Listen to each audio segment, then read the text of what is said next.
kami mengupdate beberapa hal dan nanti juga ada 2 agenda yang kami lakukan di Polda Metro Jaya sehubungan dengan ditingkatkannya penyidikan ini dengan status ada tersangka begitu. Yang pertama, kami mohon maaf karena saat Pak Roy, Pak Rismon pulang dari pemeriksaan dan tidak tahan, kami belum sempat mengupdate konferensi pers saat itu. Yang jelas yang pertama kami ucapkan terima kasih kepada seluruh rakyat Indonesia yang mendukung klien kami, Pak Rismon, Pak Roy dan yang lainnya. Juga kawan-kawan media karena telah mendukung amplifikasi perjuangan pendampingan Pak Roy untuk mengungkap membongkar ijazah palsu Saudara Joko Widodo dan Pak Rismon juga yang lainnya.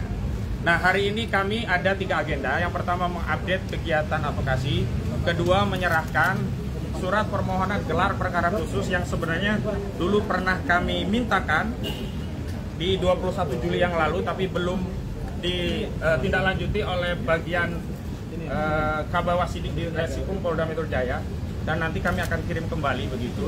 Namun yang pertama ingin kami tegaskan bahwa tim advokasi telah menetapkan 11 pihak yang kami beri kewenangan resmi untuk bertindak atas nama tim advokasi dan klien kami.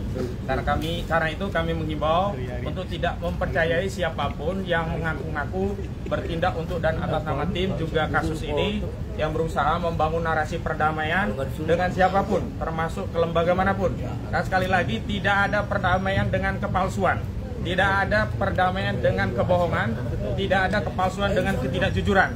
Sekali lagi tidak ada kompromi antara al-haq dan al-batil.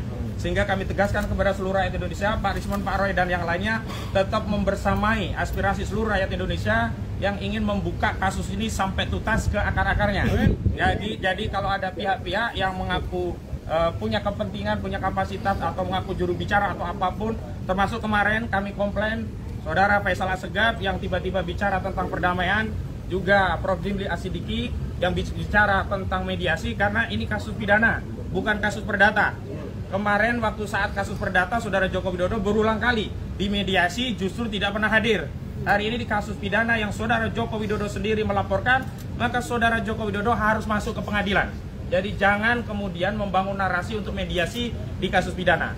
Dan kepada tim reformasi Polri, khususnya Komisi Reformasi Polri, semestinya fokus ngurusi institusi Polri, baik mengawasi tentang kinerja, kebijakan, anggaran, SDM, institusional, bukan sibuk ngurusi ijazah Jokowi.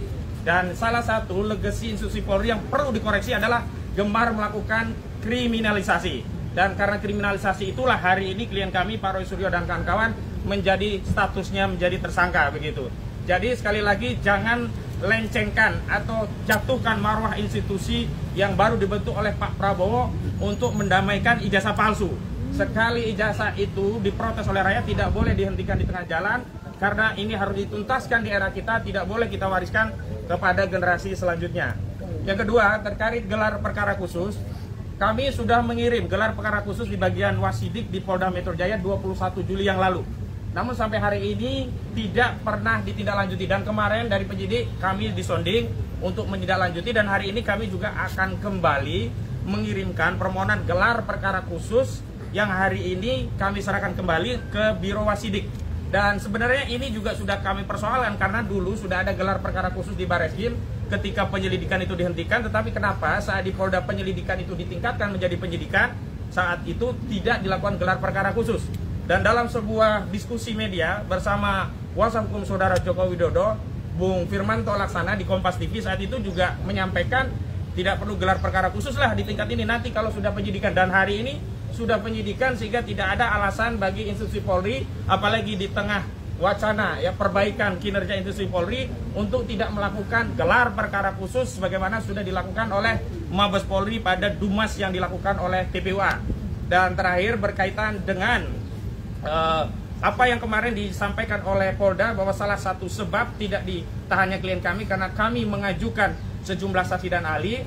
Hari ini kami akan mengirimkan surat secara resmi kepada Direktur Kriminal Umum Polda Metro Jaya tentang sejumlah nama ahli-ahli yang memang sudah kami siapkan, sudah berkomunikasi untuk bisa diperiksa di tingkat penyidikan agar ada kesetimbangan dari keterangan ahli hanya yang sebelumnya hanya dari penyidik. Kami harapkan juga bisa mempertimbangkan keterangan ahli dari kami. Setidaknya ada 4 ahli.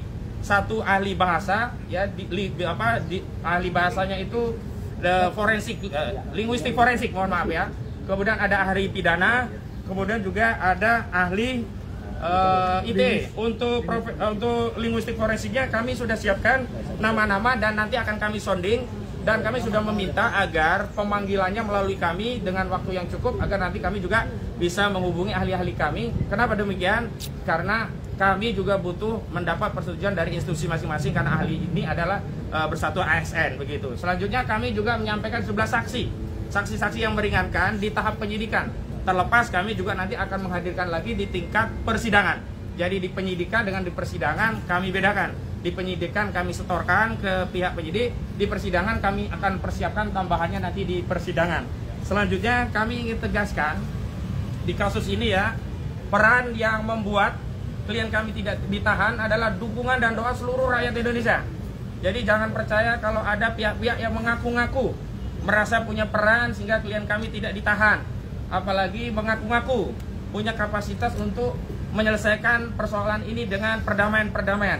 Ingat, justru sejak awal Jokowi tidak pernah mau damai, dan hari ini kalau kami mengambil perdamaian itu sama saja kami melakukan deklarasi pengkhianatan terhadap seluruh rakyat Indonesia, dan itu tidak mungkin dilakukan terutama oleh Pak Roy dan Pak Risbon yang selama ini sudah meyakinkan kita 99% ijazah itu palsu, 11.000 triliun ijazah itu palsu, dan seluruh rakyat sudah ikut meyakini keyakinan dari Pak Roy dan Pak Risbon.